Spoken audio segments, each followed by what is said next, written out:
Hey friends, it's Kirsten. Thanks for joining me today.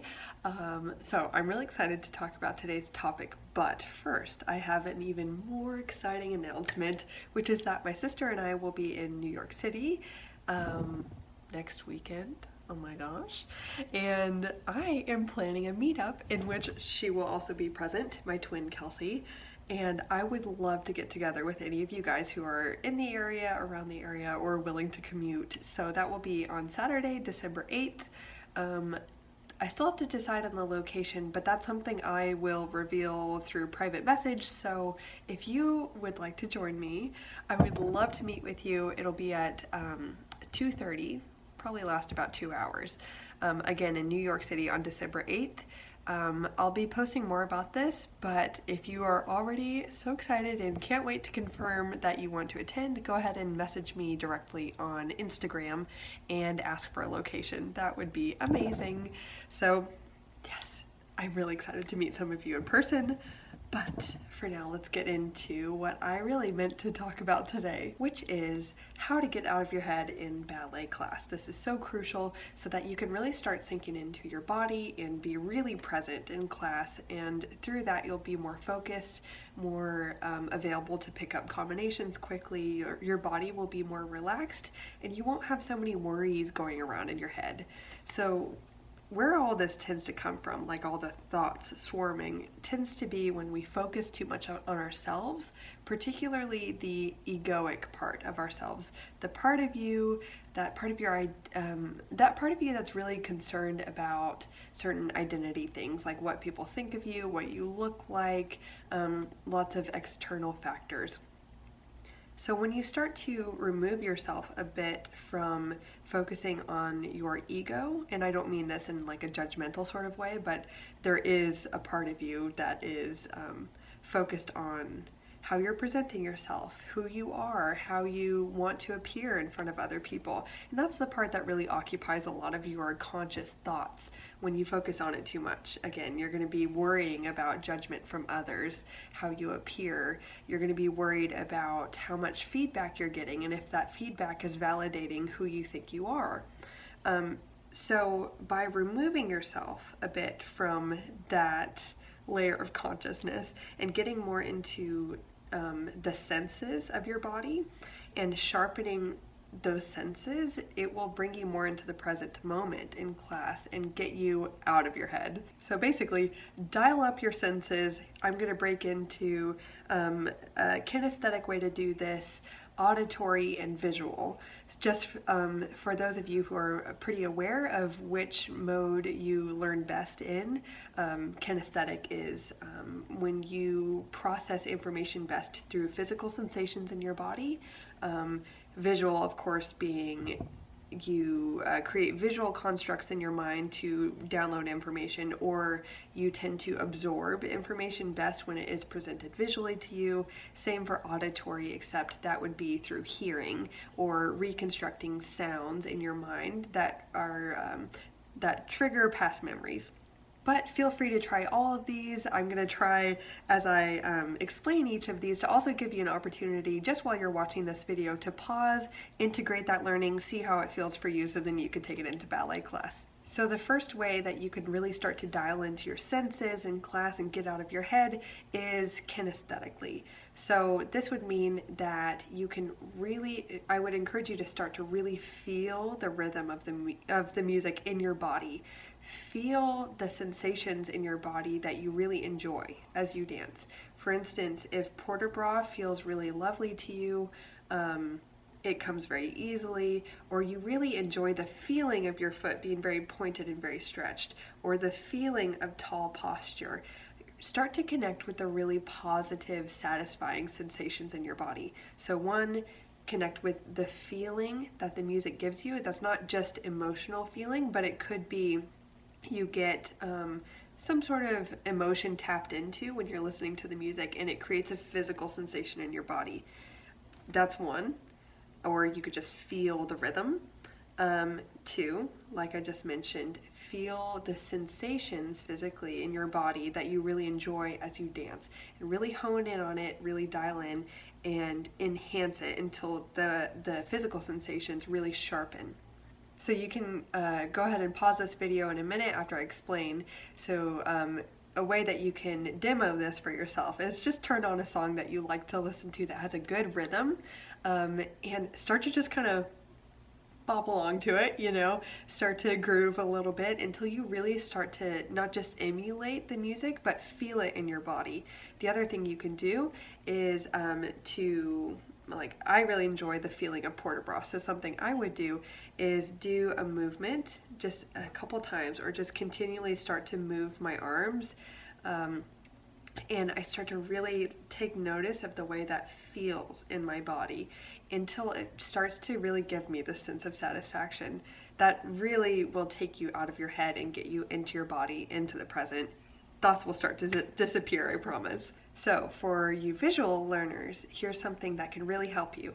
When, well, first, a lot of times whenever dancers are complaining about too many thoughts going on in their head, it's usually a complaint because these thoughts and this inner dialogue is preventing them from focusing on what the teacher is saying and picking up the combinations.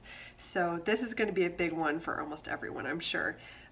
When, for instance, the teacher is demonstrating, I want you to practice something called peripheral vision. So take your focus onto the teacher, make it a soft focus, and as you focus on them, and their image starts to become a little bit sharper, start to then expand I'm doing it right now as I'm explaining it, but as you have your focus softly on the teacher, have your focus also expand to sharpen the peripheral aspects of your vision. So this should take you from kind of a zoned in feel, like you're zoned in on the teacher, to then softly staying zoned in on them, but also being aware of all of the things that can be picked up in your periphery. So this will make you expand your visual awareness, and it will also bring you more into the present. From that space, you're also going to be more able to observe the sounds of the space, observe the way maybe the hot air in the studio feels on your skin. Generally, peripheral vision is an amazing segue into just being more present and feeling other sensations in your body or sounds in your ears that enhance what it really feels like to be in the moment. So a quick demo of peripheral vision. As you don't have to pause, but go ahead and do this with me. So take your eyes off the computer, just kind of fix your gaze on maybe something on a wall a bit further away from you, and do these cactus arms. Okay, so as you focus, have your arms out here, and then wiggle your fingers just a little bit as you start to zone in. And then you'll notice your vision starts to really expand. Whatever you were thinking before, even if it's just listening to my voice, starts to kind of fade away a little bit as you really go into it. So you can stay in this for a while. And the beauty of peripheral vision is that you not only feel like a spectator of whatever you're looking at, or you don't feel as removed from whatever you're observing. You actually start to feel, as your awareness expands and your vision expands, you start to feel more like you're really in your environment, like you're fully a part of it, you're almost integrated. It's a very, very interesting experience. So I super recommend that you use this anytime your thoughts become too much, anytime you want an emotion, a very strong emotion to drain out of your body. Practice peripheral vision. It is a huge tool. Also, another visual tip is that whenever you're dancing, really look when you're using your eye line. So if your port de bras, or sorry, your épaulement calls for your eyes to be to the corner, really take your eyes there and don't just put them there, but look and observe in the direction you're going or looking into. So instead of just kind of moving your head and having zoned out eyes, feel this connection with whatever your eyes fall on. And as you're dancing, of course, your head, your eye directions are going to be shifting. So with that, take the focus with you. Lastly, an auditory method of becoming more present and letting the thoughts slip out of your head is to obviously really focus on what you're hearing, to the point where you sharpen your hearing senses so much that you could even hear like the fuzz of the background noise. If you're listening to a CD, there's a little extra white noise typically. You should sharpen your senses so much, even in just a moment of kind of zoning in on it and being really observant, that you can feel almost the sharpness of the sounds in your ears. Start to notice the dynamics and the music as it goes softer and louder. You could even close your eyes in ballet class just for a moment, or even when you're just looking down. Really hear what the teacher's saying. Hear even the sounds of ballet shoes or point shoes touching the floor, gliding along the floor. There are so many different ways to really enhance the way you're receiving information in your ears or in your body or visually, or definitely a combination of all three. I'm not saying that just because you might associate with one learning style more, that you can't use all three of your senses. Well, all three of your senses. There are definitely more than that. In fact, I heard that there are over 200 or so, or hundreds, I don't remember, sensory mechanisms in your body that are constantly taking in information and downloading them into your subconscious mind and informing what we call the intuition. But in order for our basic understanding, we have narrowed it down to an understanding that there are 5 basic senses that the human body has. These are really more categorical than literal, I think. So essentially, when you start to enhance your sensory experience of ballet, your mental experience, at least the dialogue in your head and all the worries and all the focus you're putting on maybe a past memory or something that happened a few minutes ago or before ballet class, to, oh my gosh, I don't know what I'm gonna do in the next rehearsal, you start to slip away from wherever else you are on your timeline in your mind and come back into now. So I really hope that these tips work for you. Please let me know if you're going to try them out, and if you did, how it worked for you. This is definitely not something to just do once. It's something to work on and practice as a muscle of enhancing your skill of being present in ballet class. I absolutely promise that it will enhance your satisfaction in ballet class of your experience. It will enhance your joy, and it will start to relax your body and get you out of that egoic mind that just tends to want to take away your joy.